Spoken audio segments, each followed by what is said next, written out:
Okay, I want you to picture this. The year is 1853. We're in Bombay, and the air, it's just electric, Thick with this mix of excitement and, honestly, a lot of fear. Something is about to happen that's going to change everything. And we get to hear the story from someone who was right there in the middle of it all, waiting on that platform. And this was the question on everyone's mind. People were looking at our narrator, at this small group of people about to get on this thing, and they're all asking, why are you risking your life? Because let's be real, this wasn't seen as just a trip. Oh no, this was a gamble, a dangerous ride on some kind of unknown mechanical beast. And that's really the heart of it, isn't it? I mean, sometimes the pull of history, that feeling of being part of something huge, is just stronger than any logic or fear. Our narrator, well, they didn't really have a neat answer. It was more like a gut feeling, a compulsion. They just knew they had to be there to see it all begin. All right, so let's dive into that scene. What was it actually like at the Bori Bunder station that day? Well, the atmosphere was something else. Because you got to understand, this wasn't just a machine sitting on some tracks. To the crowds watching, it was something completely different. I mean, just listen to how our narrator describes it. They don't see steel and bolts. They see a living creature. You can almost feel that sense of awe, right? Seeing the steam engine for the very first time, smoke pouring out, the whole thing hissing and pulsing like it was alive. And here's where you see this huge split in how people are reacting.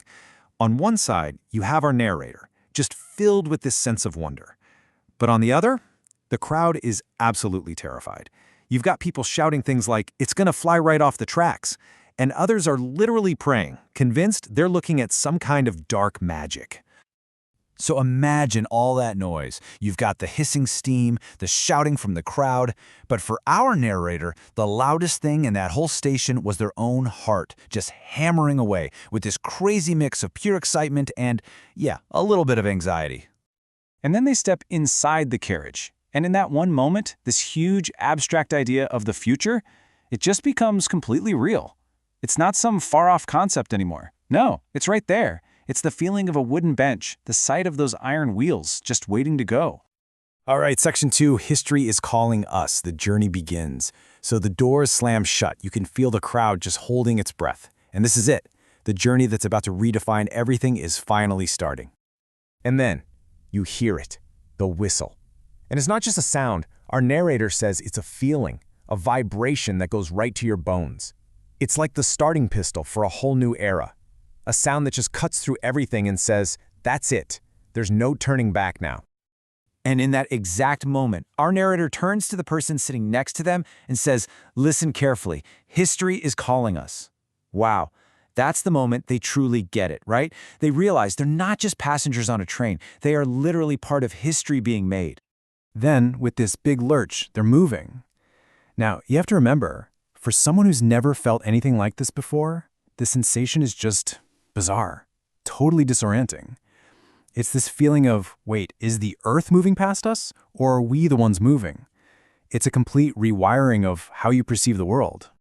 So as the train starts to pick up speed, you've got people running alongside it, waving, shouting, and our narrator looks out at them and has this flash of insight.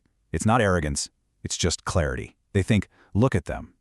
Tomorrow, they will want to be where we are. They see that the thing people are scared of today is the very thing they'll be lining up for tomorrow. Which brings us to our next section. The world moves for us, a new sense of time and space. See, this trip was about so much more than just getting from Bombay to Thane. It was about completely changing how people related to distance, to the world around them, and even to time itself.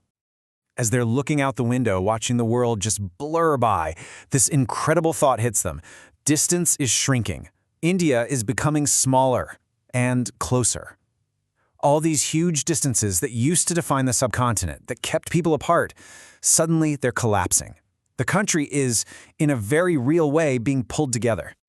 I mean, just stop and think about what a massive deal this was. Before this train, travel was tough. It was days of pain, of slow, back-breaking effort. And now, for the very first time, you could just sit still, and the world would move for you. You really can't overstate how revolutionary that felt. And of course, when space shrinks, what happens to time? It speeds up. Time has learned to run. That one simple line just says it all, doesn't it? The whole pace of life, the rhythm of how people lived, just got a huge jolt. The future wasn't just here, it was fast. Okay, on to our next part. One journey, many lives. The great unifier. Because pretty soon our narrator starts looking less at the world outside the window and more at the world inside the train car.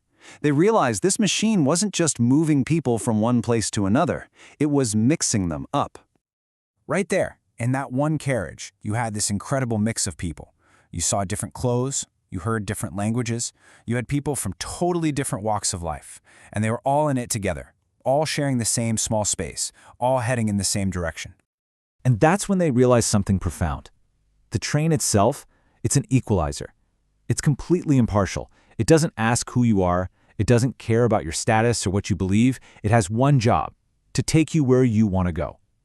In a way, it was like a radical act of democracy on wheels.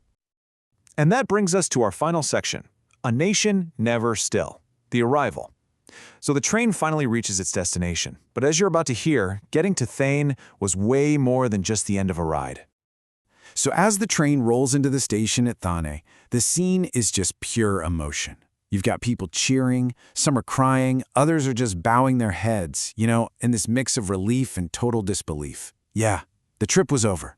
But the age of the railway, the age of a connected India, that had just started. And when our narrator steps out onto that platform, the full scale of what just happened hits them. This wasn't a journey of miles, this was a journey of centuries. They hadn't just gone 21 miles down the track, it felt like they jumped forward through time, covering hundreds of years of progress in just one afternoon. Now look, they couldn't have known exactly what would happen next, how far these tracks would spread, or all the changes they'd bring. But one thing was crystal clear in that moment. These iron tracks were like threads that were about to stitch this huge, diverse country into one single nation. And that's where the story leaves us, with this one powerful idea. From today onward, India will never stand still again. The engine stopped in Thane, sure, but the momentum it started, that never stopped. A nation was put into motion that day, and you could argue it's been on that same journey ever since. It really makes you think, doesn't it? What does it actually mean for an entire nation to never, ever stand still?